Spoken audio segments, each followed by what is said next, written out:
Hi guys, ఈరోజు వీడియోలో మనం ఇంట్రెస్టింగ్ టాపిక్ అయితే తీసుకొచ్చా. అదే మీరు తమ్మునిల్ చూడంగానే ఆల్మోస్ట్ మీకు అర్థమై ఉంటుంది, సముద్రంలో నిజంగా దెయ్యాలు ఉంటాయా? సో ఉంటే ఈ ఆత్మలు ఏం చేస్తాయి, ఈ సముద్రంలో ఈ దెయ్యాలు ఎక్కడ జీవిస్తే, అసలు నిజంగా కొన్ని సిద్ధాంతాలు ఏమంటున్నాయి, సో దీనికి తోడు విజ్ఞాన శాస్త్రం ఏం చెప్తుంది ఈ దెయ్యాల గురించి, ఈ టాపిక్ గురించి అయితే ఈరోజు వీడియోలో అయితే డిస్కస్ చేద్దాం. సో వీడియోని ఎవరైతే కొత్తవారు చూస్తున్నారో ఇంట్రెస్టింగ్ స్టోరీస్ కోసం మన ఛానల్ తప్పకుండా సబ్స్క్రైబ్ అయితే చేసుకోండి. పక్కన బెల్ ఐకాన్ ఉంటుంది, తప్పకుండా ఆన్ చేసుకోండి. ఇక టాపిక్లోకి వెళ్ళిపోతాం. సముద్రంలో దెయ్యాలు ఉంటాయనే ప్రశ్న చాలా కాలంగా మన మనసులో ఉంటుంది. సముద్రం అంటేనే రహస్యాల నిలయం. అంతుపట్టని లోతులు, అలల ధ్వనులు, అంధకారం మనల్ని ఎప్పుడూ ఆకర్షిస్తూనే ఉంటాయి. సో దీనికి తోడు విజ్ఞాన శాస్త్రం అసలు ఏం చెప్తుంది? విజ్ఞాన శాస్త్రం ప్రకారం దెయ్యాలనేది ఒక శాస్త్రీయ నిజం కాదు, ఇది మన మానసిక స్థితి, భయాలు, అపోహాలు ఫలితంగా ఉండవచ్చు. సముద్రంలో జరిగే అనేక అద్భుతాలు, మిస్టరీలు మనల్ని కలవరపరిచి దెయ్యాల గురించి ఆలోచించేలా అయితే చేస్తాయి. సో నిజానికి కథలు నమ్మకాలుగా మారతాయి, కానీ ప్రపంచంలో అనేక సంస్కృతుల్లో సముద్రాలు, దెయ్యాల గురించి కూడా కథలు, నమ్మకాలు ఉన్నాయి. సో ఈ కథలు మనల్ని భయపెట్టడమే కాదు, సముద్రం పట్ల మనకున్న భక్తి ఆధారాన్ని అయితే మనకి తెలియజేస్తాయి. ఇక సముద్రంలో జరిగే అద్భుతాలు ఏంటంటే, సముద్రంలో అనేక అద్భుతాలు జరుగుతూ ఉంటాయి.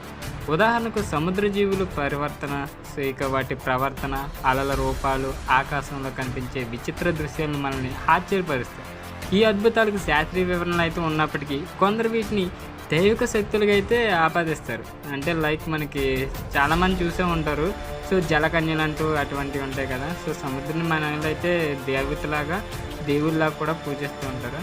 సో ఇక సముద్రంలో దెయ్యాలు ఉంటాయనే ప్రశ్నకు నిశ్చితమైన సమాధానం ఇవ్వడం చాలా కష్టం. ఇది ప్రతి ఒక్కరి విశ్వాసాలపై అయితే ఆధారపడి ఉంటుంది.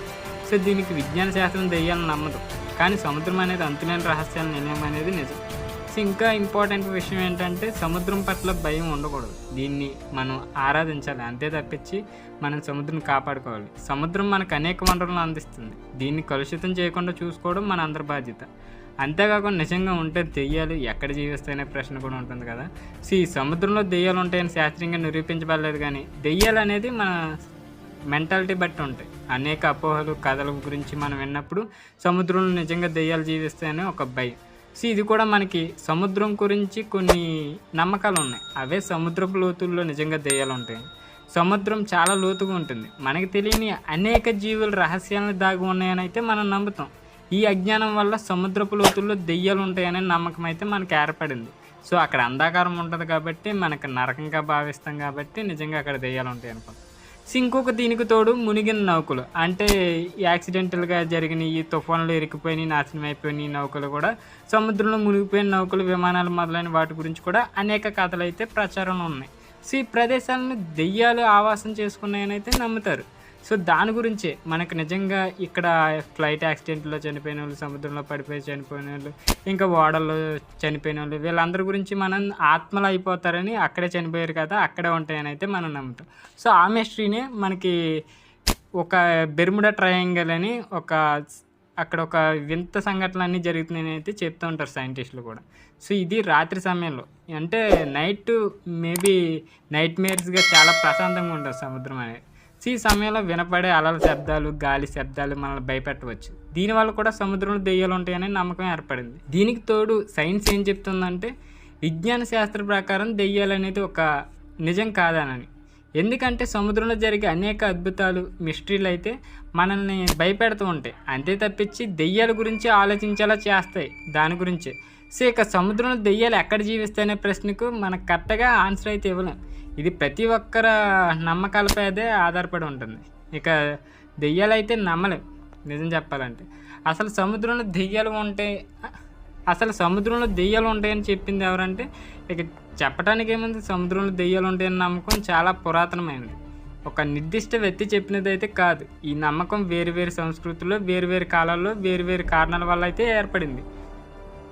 సో ఈ నమ్మకం ఎలా ఏర్పడిందంటే, భయం. ఫస్ట్ ఆఫ్ ఆల్ భయం ఎందుకంటే, సముద్రం అంటే అనంతమైన లోతు, అంతులేని విశాలత. సో మనకు తెలియని అనేక జీవులు, రహస్యాలు దాగి ఉన్నాయని అనిపించడం సహజం. ఈ అజ్ఞానం వల్ల సముద్రం పట్ల భయం ఏర్పడుతుంది. సో ఈ భయాన్ని తీర్చడానికి మనుషులు దెయ్యాలను అయితే కల్పించుకున్నారు. సో కథలు, పురాణాలు కూడా దీనికి తోడయ్యాయి. ప్రపంచంలోని అనేక సంస్కృతుల్లో సముద్రం గురించి అనేక కథలు, పురాణాలు అయితే ఉన్నాయి. ఈ కథల్లో సముద్రపు దేవతలు, సముద్ర రాక్షసులు, సముద్ర దెయ్యాలు వంటి పాత్రలు అయితే మనకు కనిపిస్తాయి. సో ఈ కథలు తరతరాలుగా చెప్పబడుతూ వచ్చాయి, ఒక జనరేషన్ నుంచి ఇంకో జనరేషన్ దాకా. అలా మన తాతలు ముత్తాతలు ఒకరి తర్వాత ఒకరు చెప్పబడ్డాయి కాబట్టి సముద్రంలో దెయ్యాలు ఉంటాయి అనేది ఒక నమ్మకంగా అయితే భావించబడ్డాయి. అంతే తప్పించి నిజంగా దెయ్యాలు అనేది ఎవరు చూడలేదు, ఎక్కడా లేవు కూడా. సో అంతేకాకుండా కొన్ని చేదు అనుభవాలు ఉంటాయి. ప్రతి ఒక్కరికి ఒక మంచి అనుభవాలు ఉంటాయి, చేదు అనుభవాలు ఉంటాయి. సో అది సముద్రం మీద. కొంతమంది సముద్రంలో విచిత్రమైన అనుభవాలు అయితే ఉంటాయి. సో ఎలాంటివి ఎదురవుతాయి అంటే, సముద్రంలో ఒంటరిగా ఉన్నప్పుడు అకస్మాత్తుగా చల్లటి నీరు తాకడం, విచిత్రమైన శబ్దాలు వినపడటం వంటివి. సో ఈ అనుభవాలను వారు దెయ్యాలు అయితే ఆపాదిస్తారు.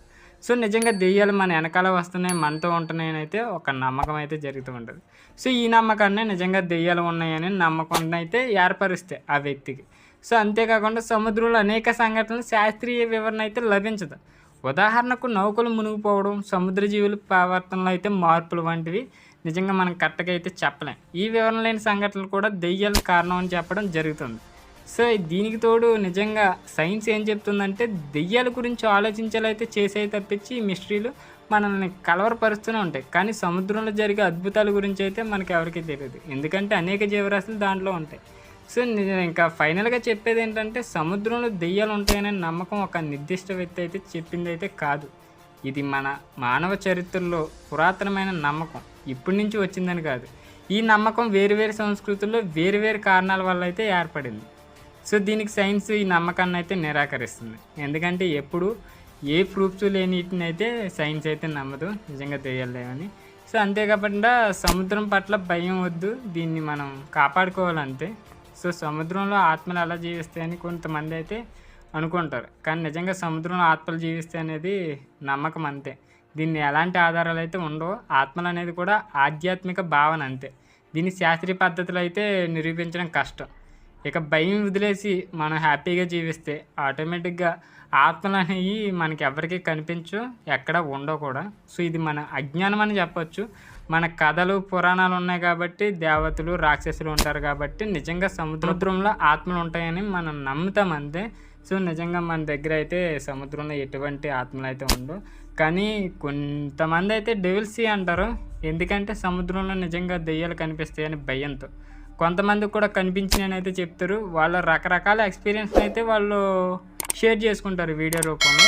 బట్ నిజంగా దెయ్యాలు ఉంటాయి అనేది సముద్రంలో అనేది ఒక మిస్టీరియస్ క్వశ్చన్.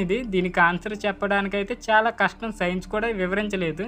ఎందుకంటే కారణం దెయ్యాలు అనేవి సముద్రంలో ఎలా జీవిస్తాయి, ఎలా ఉంటాయి, నిజంగా ఆత్మల్ని చంపేస్తాయా, ఇంకా అంతేకాకుండా ఓడలు షిప్లో చనిపోయిన వారు నిజంగా ఆత్మలు అవుతారా, ఇలాంటి ప్రశ్నలకి సైన్స్ అయితే సమాధానం అయితే చెప్పలేదు. దెయ్యాలు అయితే ఉంటాయని కొంతమంది ఉన్నవాళ్ళు ఉంటాయని నమ్ముతారు, ఇక నమ్మకం లేని వాళ్ళు లేనని నమ్ముతారు. అదే ఇక దీనికి సముద్రంలో దెయ్యాలు ఉన్నాయా లేదా అనేది ఈరోజు టాపిక్ క్లియర్ చేసుకుందాం. సో ఈ వీడియో నచ్చినట్లయితే తప్పకుండా లైక్ చేయండి. ఇలాంటి ఇంట్రెస్టింగ్ స్టోరీస్ అండ్ ఫ్యాక్ట్స్ కోసం మన ఛానల్ తప్పకుండా సబ్స్క్రైబ్ అయితే చేసుకోండి.